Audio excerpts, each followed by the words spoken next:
Welcome students. আজ আমরা interrogative সেন্টেন্সের ন্যারেশন চেঞ্জ নিয়ে আলোচনা করব। এর আগে আমরা অ্যাসার্টিভ সেন্টেন্স নিয়ে আলোচনা করেছি। সেখানে দেখেছি যে ন্যারেশন চেঞ্জ আমাদের ডাইরেক্ট সেন্টেন্স থেকে ইনডাইরেক্ট সেন্টেন্সে আমাদের ন্যারেশন চেঞ্জ কি করে করতে হয়। তো এর আগে যেগুলো আমরা শিখেছি সেগুলো কিন্তু প্রত্যেকে মনে রাখবে। তো আজ আমরা এবার চলে যাই interrogative sentence. Interrogative sentence narration চেঞ্জের ক্ষেত্রে ইন্টারোগেটিভ সেন্টেন্স কোনগুলো সেটা আমরা প্রথমে জেনে নিই। দেখো, ডাইরেক্ট সেন্টেন্সে আমরা যদি দেখি, একটা ডাইরেক্ট সেন্টেন্স যদি দেখি, he said to me, did you know me. এখানে লক্ষ্য করো ইনভার্টেড কমার যে বাইরের অংশ সেখানে কিন্তু কোশ্চেন ফর্ম নেই। ইনভার্টেড কমার ভেতরের যে অংশ অর্থাৎ রিপোর্টেড স্পিচ, এই রিপোর্টেড স্পিচটা কিন্তু ইন্টারোগেটিভ। ঠিক আছে, এই রিপোর্টেড স্পিচ যে ইন্টারোগেটিভ এটাকেই কিন্তু আমাকে ইনডাইরেক্টে আমাকে চেঞ্জ করতে হবে। মেনলি আমরা তো জানি যে রিপোর্টেড স্পিচটাই মেনলি পরিবর্তন হয়, এখানে রিপোর্টিং ভার্বও পরিবর্তন হয় ইনডাইরেক্টে, কিন্তু রিপোর্টেড স্পিচটাই মেনলি পরিবর্তন হয়, সেটাকেই আমাকে চেঞ্জ করতে হবে। ঠিক আছে, এবার লক্ষ্য করো, দেখো এখানে he said to me, did you know me, তুমি কি আমাকে জানো বা তুমি কি আমাকে চেনো। এটা দেখো, এই যে প্রশ্ন, এই প্রশ্নের উত্তর কিন্তু তুমি ইয়েস বা নো তে দিতে পারো। হ্যাঁ চিনি বা জানি, না চিনি না বা জানি না। এই ধরনের যে কোশ্চেনগুলো, সেই কোশ্চেনগুলোকে বলা হয় ইয়েস নো টাইপ। যেহেতু এর উত্তর ইয়েস নোতে দেওয়া যেতে পারে, সেই জন্য ইয়েস নো টাইপ অথবা পোলার কোশ্চেনও বলে, কারণ দুটো পোলই রয়েছে, ইয়েস বা নো। এবং লক্ষ্য করো এই যে কোশ্চেনগুলো, এই কোশ্চেনগুলো অক্সিলিয়ারি ভার্ব দিয়ে কোশ্চেনগুলো শুরু হচ্ছে। এখানে নো মেন ভার্ব এবং ডিড এটা অক্সিলিয়ারি ভার্ব, এটা কোশ্চেন ফর্মের জন্য, কোশ্চেন তৈরি করার জন্য এই ডিড ভার্বটাকে এখানে আনা হয়েছে। ঠিক আছে, তাহলে ইয়েস নো টাইপ অফ কোশ্চেনের যেগুলো আমরা পেলাম, সেটা হচ্ছে এক হচ্ছে অক্সিলিয়ারি ভার্ব দিয়ে কোশ্চেনগুলো শুরু হচ্ছে, আর ইয়েস এবং নোতে অ্যান্সার দেওয়া যেতে পারে। আর এক ধরনের কোশ্চেন আছে, দেখো সেকেন্ড সেন্টেন্স যেটা দেওয়া আছে, she said to you what are you doing. এই যে হোয়াট আর ইউ ডুইং, এর অ্যান্সার কিন্তু ইয়েস নোতে দেওয়া যাবে না। ঠিক আছে, এখানে তোমাকে কিছু না কিছু তোমাকে বলতেই হবে, ইয়েস নো বাদ দিও। এই ধরনের কোশ্চেনগুলোকে বলা হয় ওপেন এন্ডেড কোশ্চেন। এবং লক্ষ্য করো যে এই কোশ্চেনটা WH দিয়ে শুরু হচ্ছে, WH ওয়ার্ড দিয়ে শুরু হচ্ছে, অর্থাৎ ওয়ার্ড দিয়ে হতে পারে, হোয়েন দিয়ে হতে পারে, হু দিয়ে হতে পারে, হাউ দিয়ে হতে পারে। সেই জন্য এই ধরনের কোশ্চেনগুলোকে WH কোশ্চেন আমরা সাধারণত যেটা জানি, সবার মধ্যে পরিচিত যেটা, সেটা হচ্ছে WH কোশ্চেন বলা হয়, আর ওপেন এন্ডেড কোশ্চেনও বলা হয়। ঠিক আছে, এইবার আমাদের ন্যারেশন চেঞ্জের ক্ষেত্রে দেখো, এই যে রিপোর্টেড স্পিচ, এই রিপোর্টেড স্পিচটাই কিন্তু আমরা পেলাম কি ইন্টারোগেটিভ বা কোশ্চেন ফর্মে পেলাম। আমাদের যখন ডাইরেক্ট থেকে ইনডাইরেক্টে যখন আমাদের চেঞ্জ করতে হবে, তখন মনে রাখবে যে এই রিপোর্টেড স্পিচ যেটা ইন্টারোগেটিভ ফর্মে রয়েছে সেটা কিন্তু অ্যাসার্টিভ হয়ে যাবে। এটা সবসময়ের জন্য মনে রাখবে। এবং আরো একটা জিনিস মনে রাখবে যে ডাইরেক্ট সেন্টেন্সে রিপোর্টেড স্পিচ যে ধরনেরই সেন্টেন্স হোক না কেন, সেটা ইন্টারোগেটিভ হতে পারে, অপটেটিভ হতে পারে, এক্সক্লেমেটরি হতে পারে, সবগুলোই কিন্তু ইনডাইরেক্টে, সব সেন্টেন্সগুলোই কিন্তু অ্যাসার্টিভ হয়ে যায়। ঠিক আছে, এটা অবশ্যই মনে রাখবে। এরপর চলো আমরা এই যে yes no type of question বা পোলার কোশ্চেন, এই কোশ্চেনের আমরা স্ট্রাকচারটা নিয়ে একটু আলোচনা করে নিই। যদি আমাদের ইন্টারোগেটিভ সেন্টেন্সের স্ট্রাকচার এবং অ্যাসার্টিভ সেন্টেন্সের স্ট্রাকচার সম্পর্কে খুব ভালো ধারণা থাকে, তাহলে ন্যারেশন চেঞ্জের ক্ষেত্রে আমাদের কিন্তু কোনো অসুবিধা হবে না। কারণ ইন্টারোগেটিভ থেকে অ্যাসার্টিভে আমাদের করতে হবে, ডাইরেক্টে যদি ইন্টারোগেটিভ থাকে রিপোর্টেড স্পিচ, তাহলে ইনডাইরেক্টে আমাদের অ্যাসার্টিভ করতে হবে। সেই জন্য প্রথমে স্ট্রাকচারটা একটু জেনে নিই। Did you write this letter, এখানে দেখো ডিড এটা হচ্ছে অক্সিলিয়ারি ভার্ব, ইউ হচ্ছে সাবজেক্ট, রাইট হচ্ছে মেন ভার্ব, দিস লেটার হচ্ছে অবজেক্ট। সে বাক্যে থাকতেও পারে, কোনো কোনো বাক্যে, কোনো কোনো বাক্যে নাও থাকতে পারে। আমাদের মেন অংশ হচ্ছে এই অংশটুকু। দেখো তাহলে এই কোশ্চেনটা স্ট্রাকচারটা কিরকম, প্রথমে অক্সিলিয়ারি, তারপর সাবজেক্ট, তারপরে মেন ভার্ব, তারপরে অবজেক্ট। ঠিক আছে, দ্বিতীয় প্রশ্নে চলে যাই। Is she calling me, is আছে এখানে, ইজ হচ্ছে অক্সিলিয়ারি ভার্ব, শি হচ্ছে সাবজেক্ট, কলিং হচ্ছে মেন ভার্ব, মি হচ্ছে অবজেক্ট। তাহলে এই কোশ্চেনের স্ট্রাকচারও কিন্তু প্রথমে অক্সিলিয়ারি ভার্ব, তারপরে সাবজেক্ট, তারপরে মেন ভার্ব, তারপরে অবজেক্ট। থার্ড কোশ্চেনে চলে যাই। উইল অক্সিলিয়ারি ভার্ব, ইউ হচ্ছে সাবজেক্ট, হেল্প হচ্ছে মেন ভার্ব, হিম হচ্ছে অবজেক্ট। তাহলে এই কোশ্চেন যেটা, এই ইন্টারোগেটিভ সেন্টেন্সের এই তিনটেরই স্ট্রাকচার দেখো, প্রথমে অক্সিলিয়ারি ভার্ব, তারপরে সাবজেক্ট, তারপরে মেন ভার্ব, তারপরে অবজেক্ট। ঠিক আছে, তার মানে ইয়েস নো টাইপ অফ কোশ্চেনের স্ট্রাকচার যেটা, সেটা কিন্তু এই স্ট্রাকচারটা, auxiliary verb, subject, main verb, এবং তারপরে যদি অবজেক্ট থাকে তাহলে অবজেক্ট। এটা সব সময় মনে রাখবে। আর এক ধরনের দেখো, আমরা প্রাইমারি অক্সিলিয়ারি সম্পর্কে জানি প্রত্যেকে। এই প্রাইমারি অক্সিলিয়ারির মধ্যে ইজ দিয়ে, বিশেষ করে ইজ দিয়ে, ইজ ভার্বটা যে বাক্যে মেন ভার্ব হিসেবে ব্যবহার হবে। দেখো ইজ ভার্বটা এখানেও কিন্তু অক্সিলিয়ারি ভার্ব হিসেবে ব্যবহার হয়েছিল, মেন ভার্ব কলিং এবং অক্সিলিয়ারি হচ্ছে ইজ। কিন্তু এখানে দেখো এই বাক্যটা যদি আমি অ্যাসার্টিভ ফর্মে করি, তাহলে হি ইজ এ স্টুডেন্ট, এখানে ইজ একটাই ভার্ব রয়েছে, এই যে ইজ হি এ স্টুডেন্ট একটাই ভার্ব রয়েছে, তারপরেই সাবজেক্ট রয়েছে। তাহলে এই কোশ্চেনের স্ট্রাকচার কিরকম, প্রথমে ভার্ব, তারপরে সাবজেক্ট। তার মানে ইন্টারোগেটিভ সেন্টেন্সে প্রথমে ভার্ব থাকবে, সেটা অক্সিলিয়ারি হতে পারে, বা এখানে ইজ যেমন, তারপরে সাবজেক্ট থাকবে। এটুকু মনে রাখবে প্রত্যেকে। এবার অ্যাসার্টিভ সেন্টেন্সের ক্ষেত্রে আসি। দেখো he wrote the letter yesterday, এখানে হি হচ্ছে সাবজেক্ট, এর সম্পর্কে বাক্যে বলা হচ্ছে। Wrote main verb, the letter object. তাহলে প্রথমে সাবজেক্ট, তারপরে মেন ভার্ব, তারপরে অবজেক্ট, সাবজেক্ট ভার্ব অবজেক্ট। ঠিক আছে, সেকেন্ড সেন্টেন্স দেখো, she was asking me a question, she subject, was auxiliary verb, asking main verb. তার মানে subject, auxiliary verb, main verb, object, এই সেন্টেন্সটি স্ট্রাকচার। থার্ড সেন্টেন্সে দেখো, he will not help you, এখানে হি হচ্ছে সাবজেক্ট, উইল হচ্ছে অক্সিলিয়ারি ভার্ব, মেন ভার্ব হচ্ছে হেল্প। তাহলে অ্যাসার্টিভ সেন্টেন্সের স্ট্রাকচার আমি কি পেলাম, প্রথমে সাবজেক্ট, তারপরে যদি অক্সিলিয়ারি ভার্ব থাকে তাহলে অক্সিলিয়ারি ভার্ব বা হেল্পিং ভার্ব, তারপরে মেন ভার্ব, তারপরে অবজেক্ট। অর্থাৎ ইন্টারোগেটিভের সঙ্গে অ্যাসার্টিভের পার্থক্যটা কোথায়, অ্যাসার্টিভ শুরু হচ্ছে সাবজেক্ট দিয়ে, আর ইন্টারোগেটিভ শুরু হবে ভার্ব দিয়ে, মেইনলি অক্সিলিয়ারি ভার্ব দিয়ে। ঠিক আছে, তারপরে সাবজেক্ট থাকবে। অর্থাৎ এখানে কিন্তু একটা পরিবর্তন, এই সাবজেক্ট অক্সিলিয়ারি ভার্ব যদি থাকে তাহলে অক্সিলিয়ারি ভার্বটাকে সামনে আনলেই আমরা দেখছি একটা কোশ্চেন ফর্ম হয়ে যাচ্ছে। আবার অক্সিলিয়ারি ভার্বটাকে যদি সাবজেক্টের পরে দেওয়া হয় তাহলেই কিন্তু সেটা অ্যাসার্টিভ সেন্টেন্স হয়ে যাচ্ছে। তাহলে স্ট্রাকচারের পার্থক্য এইটুকু আমরা। এবার চলে আসি interrogative sentence, yes no type question যেগুলো বা পোলার কোশ্চেন, সেগুলো আমরা কি করে ডাইরেক্ট থেকে ইনডাইরেক্টে করব। প্রথম কাজ হচ্ছে আমাদের আইডেন্টিফিকেশন, চিনে নেওয়া।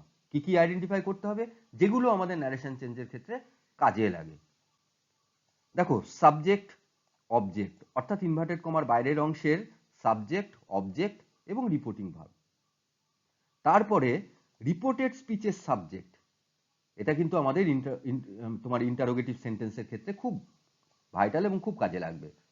আর প্রোনাউন যেগুলো আছে সেগুলো, ভার্ব, বিশেষ করে ওই রিপোর্টেড স্পিচের যে ভার্ব, বিশেষ করে তার টেন্সটা তোমাকে দেখে নিতে হবে।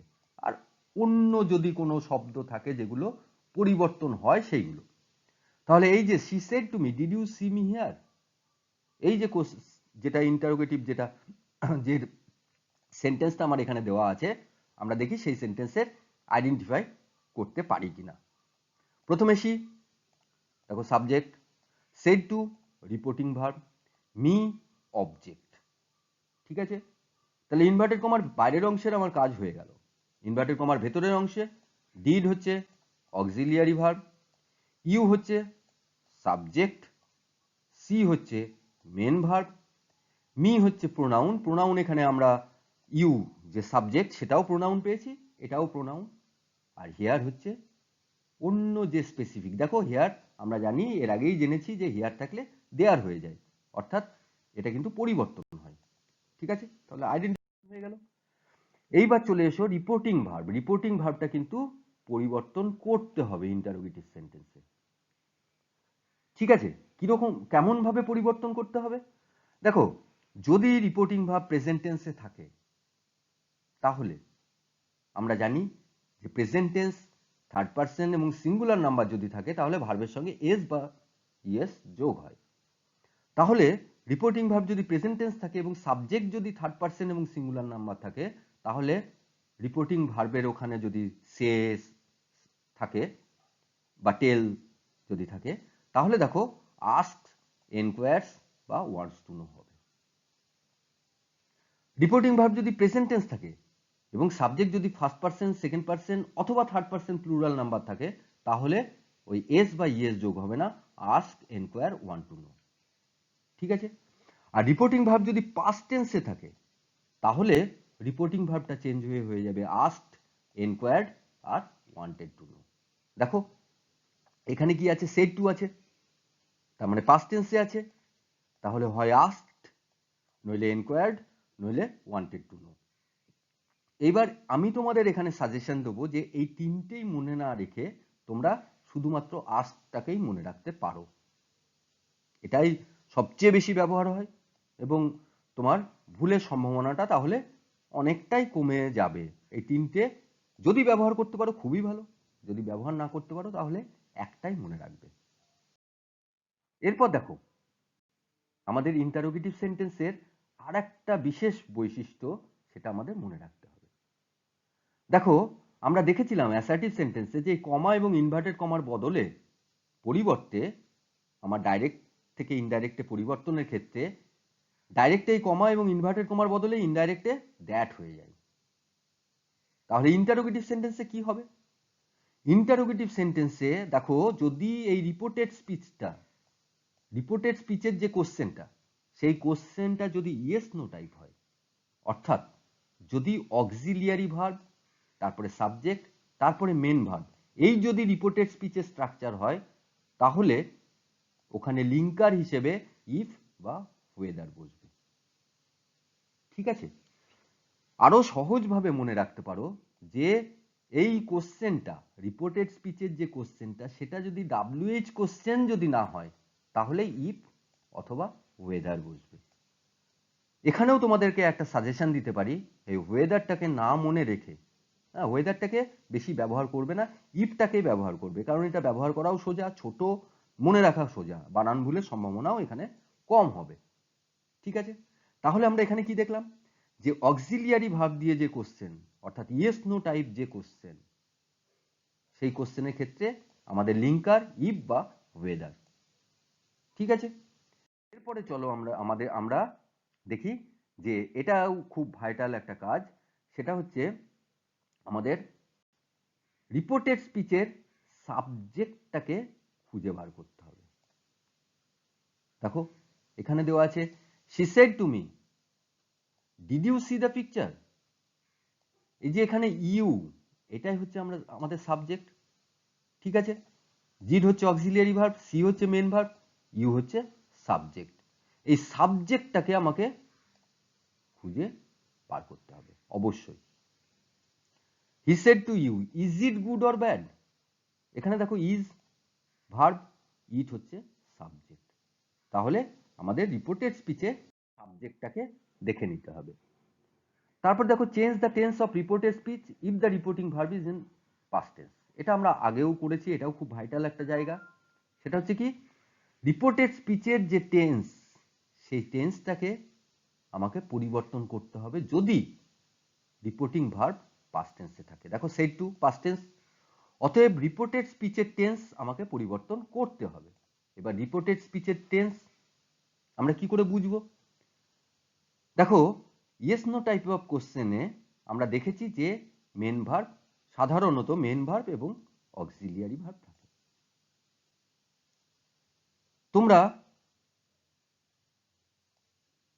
দেখো এই যে ডিড দিয়ে যে কোশ্চেনগুলো, আমরা জানি যে এই ডিড দিয়ে কোশ্চেনগুলো কি হয়েছে, এটাকে কোশ্চেন ফর্ম করার জন্য ডিডটাকে সামনে আনা হয়েছে।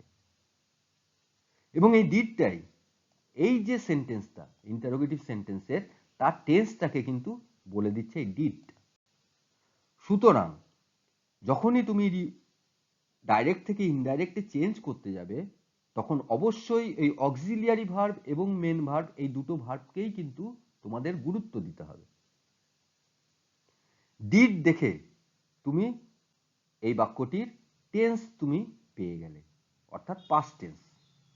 এরপর আমরা জানি যে ডিড ভার্বটা শুধুমাত্র কোশ্চেন করার জন্য আনা হয়েছিল। তাহলে অ্যাসার্টিভ সেন্টেন্সে যখন আমি এটাকে চেঞ্জ করব বা ডাইরেক্ট ইনডাইরেক্ট সেন্টেন্সে যখন চেঞ্জ করব, তখন এই ডিডটা থাকবে না।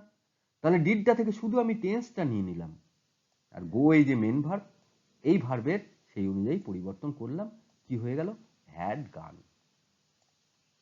কারণ আমরা জানি যে পাস্ট টেন্স যদি থাকে, তাহলে পাস্ট টেন্স থাকলে সেটা পাস্ট পারফেক্ট হয়ে যায়। এইভাবে আমাদের কিন্তু ইন্টারোগেটিভ সেন্টেন্সের রিপোর্টেড স্পিচের ভার্বের টেন্সের পরিবর্তন করতে হবে। এরপর আমরা জানি যে প্রোনাউনগুলো পরিবর্তিত হয় ফার্স্ট পারসন যদি থাকে, তাহলে যদি রিপোর্টেড স্পিচে যদি ফার্স্ট পারসন থাকে প্রোনাউন, তাহলে সাবজেক্ট অনুযায়ী পরিবর্তিত হয়। যদি রিপোর্টেড স্পিচে সেকেন্ড পারসন থাকে, তাহলে অবজেক্ট অনুযায়ী পরিবর্তিত হয়। এবং রিপোর্টেড স্পিচে যদি থার্ড পারসন থাকে, তাহলে কোনো পরিবর্তন হয় না। এটা আমরা আগেও শিখেছিলাম। দেখো এখানে she said to me, do you know me, এখানে দেখো ইউ প্রোনাউন পেয়েছি আর মি প্রোনাউন পেয়েছি। ইউটা হচ্ছে সেকেন্ড পারসন, অর্থাৎ অবজেক্টের জায়গায় যে বসে রয়েছে মি, ফার্স্ট পারসন, অতএব আই। মি দেখো ফার্স্ট পারসন, অতএব সাবজেক্টের জায়গায় যে বসে রয়েছে সি, মি মানে আমাকে, তাকে, হার। এই পরিবর্তনগুলো করতে হবে। আর কি, আর দেখো যদি সেই ধরনের কোনো শব্দ থাকে যেগুলো পরিবর্তিত হয় টাইম এবং প্লেস সম্পর্কিত, তাহলে সেগুলোকেও পরিবর্তন করতে হবে। হেয়ার থাকলে দেয়ার, ইয়েস্টারডে থাকলে দ্য প্রিভিয়াস ডে। এটা আমরা আগেও শিখেছি। এবার আমরা কতগুলো সেন্টেন্স নিয়ে আলোচনা করি। প্রথমে দেখো দেওয়া আছে, she said to me, are you reading my book. এই যে সেন্টেন্স, এই ডাইরেক্ট সেন্টেন্সটাকে আমাকে ইনডাইরেক্টে চেঞ্জ করতে বলা আছে। প্রথম কাজ হচ্ছে আইডেন্টিফিকেশন।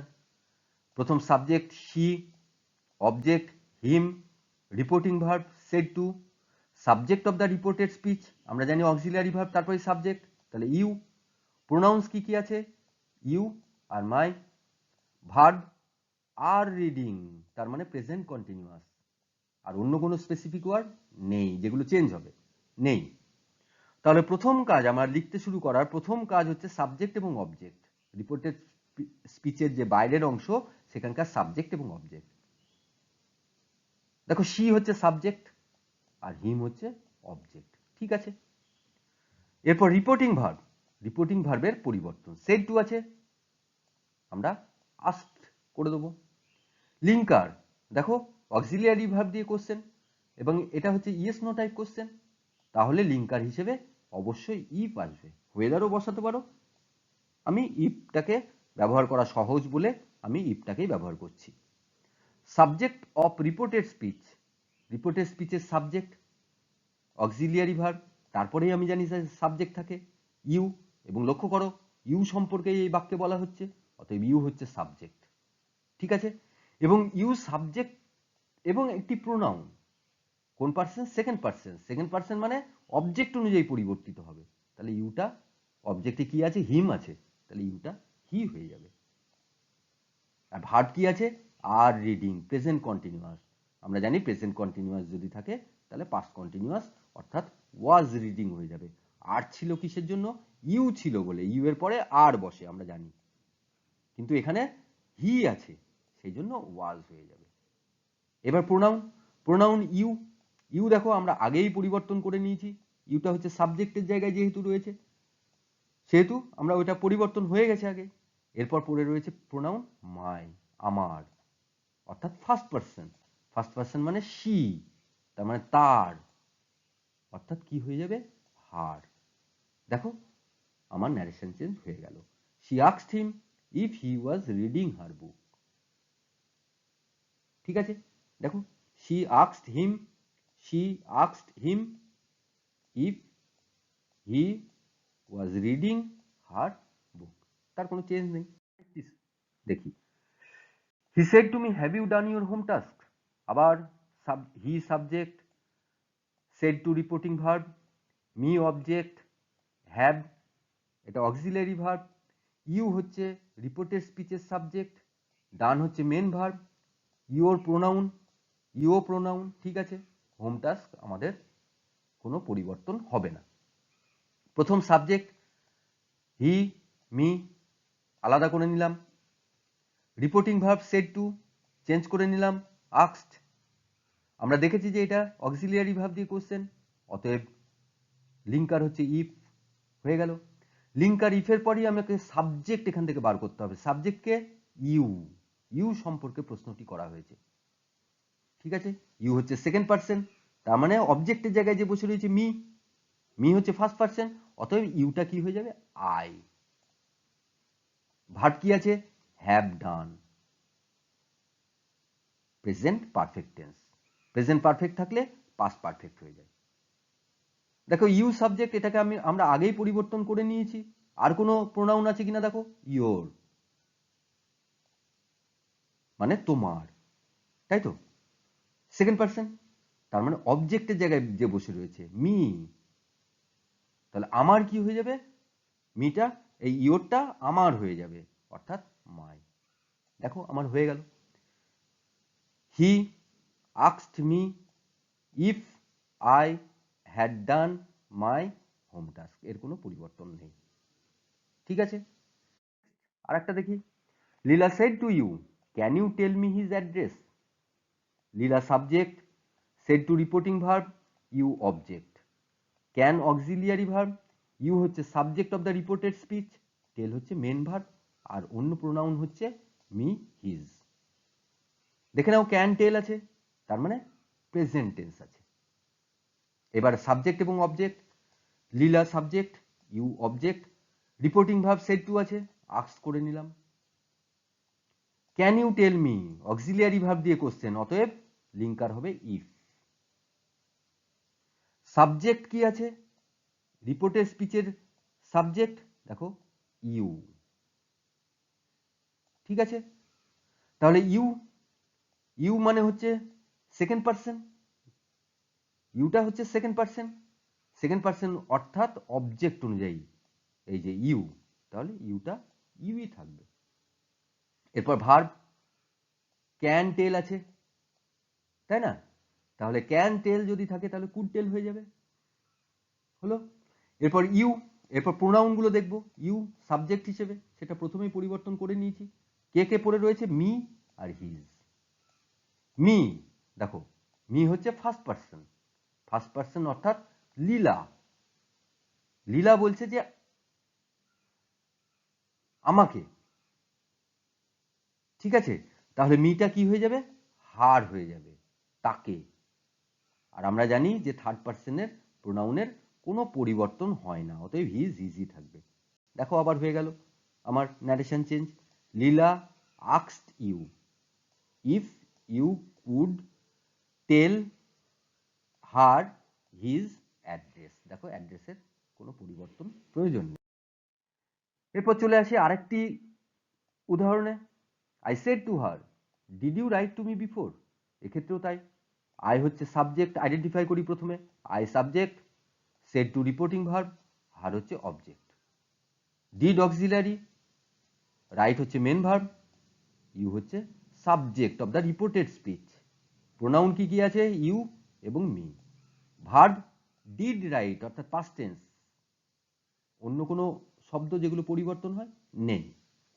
তাহলে এবার দেখো সাবজেক্ট এবং অবজেক্ট প্রথমেই আমার আইডেন্টিফাই হয়ে গেছে, আই হচ্ছে সাবজেক্ট, হার হচ্ছে object. Said to reporting verb, said টুটা আস্কড হয়ে গেল। এরপর যেহেতু অক্সিলিয়ারি ভার্ব দিয়ে কোশ্চেন, ডাব্লিউএইচ কোশ্চেন নয়, সেহেতু লিঙ্কার হচ্ছে ইফ। এরপর দেখো এই যে রিপোর্টেড স্পিচ, এই রিপোর্টেড স্পিচের সাবজেক্ট হচ্ছে ইউ। ঠিক আছে, ইউ কোন পার্সন? সেকেন্ড পার্সন, অর্থাৎ অবজেক্ট যে তার অনুযায়ী ওর পরিবর্তন হবে। অবজেক্ট থেকে her, third person singular number, এবং মেয়েদের, তাহলে কি হয়ে যাবে ইউটা? থার্ড পার্সন সিঙ্গুলার নাম্বারে মেয়েদের ক্ষেত্রে সাবজেক্ট শি ব্যবহার হয়, অতএব শি। এরপর দেখো ভার্ব কি আছে? Did right. Did auxiliary verb থেকে আমি টেন্সটা বুঝবো, কিন্তু ডিডটাকে ব্যবহার করব না। আর রাইট ভার্বের আমি টেন্সটা পরিবর্তন করব। পাস্ট টেন্স আছে, অতএব রাইট ভার্বের পাস্ট পারফেক্ট হবে, কি হবে? Had written. এরপর প্রোনাউন, প্রোনাউন কি আছে? ইউ। প্রথমেই আমরা প্রোনাউন হিসেবে আইডেন্টিফাই করেছি ইউ, যেটা সাবজেক্ট, সেটা আমরা পরিবর্তন করে নিয়েছি। আর বাকি আছে কে? মি। ঠিক আছে, এই যে মিটা দেখো ফার্স্ট পার্সন, ফার্স্ট পার্সন মানে আই অনুযায়ী পরিবর্তন হবে। এটাও তো ফার্স্ট পার্সন, তাহলে এর কোনো পরিবর্তন হবে না। অতএব পেয়ে গেলাম আমরা I asked her if she had written to me before. Before যেমন আছে বসে যাবে, বিফোরটা কিন্তু আর এগো হবে না, এটা মনে রাখবে। অনেকে বিফোর থাকলে এগো করে দেয়, কিন্তু মনে রাখবে যে ডাইরেক্টে যদি এগো থাকে তবেই কিন্তু ইনডাইরেক্টে বিফোর হয়, বিফোর কখনো এগো হয় না। ঠিক আছে, এরপর আসি আমরা একটা ছকে। যদিও এই ছকটা তোমরা আগের ভিডিওতেও দেখেছো, যে রিপোর্টিং ভার্ব যদি পাস্ট টেন্স হয়, তাহলে রিপোর্টেড স্পিচে, ডিরেক্ট সেন্টেন্সের রিপোর্টেড স্পিচে ভার্বের যে টেন্স, সেই টেন্সের কেমন পরিবর্তন হয়, সেই টেন্স কোন টেন্সে পরিবর্তিত হয় ইনডাইরেক্ট সেন্টেন্সে। এটা আগেও তোমরা দেখেছো, তোমরা জানো, কিন্তু আরেকবার দিয়ে দেওয়া হলো যাতে তোমাদের এটা বারবার তোমরা এটা দেখতে পাও। কারণ ন্যারেশন চেঞ্জ করতে গেলে আমাকে এই ছকটা মনে রাখতে হবেই। ঠিক আছে, আজকে এই পর্যন্তই। আবার পরে আমরা WH কোশ্চেনের ট্রান্সফরমেশন নিয়ে আলোচনা করব। ধন্যবাদ।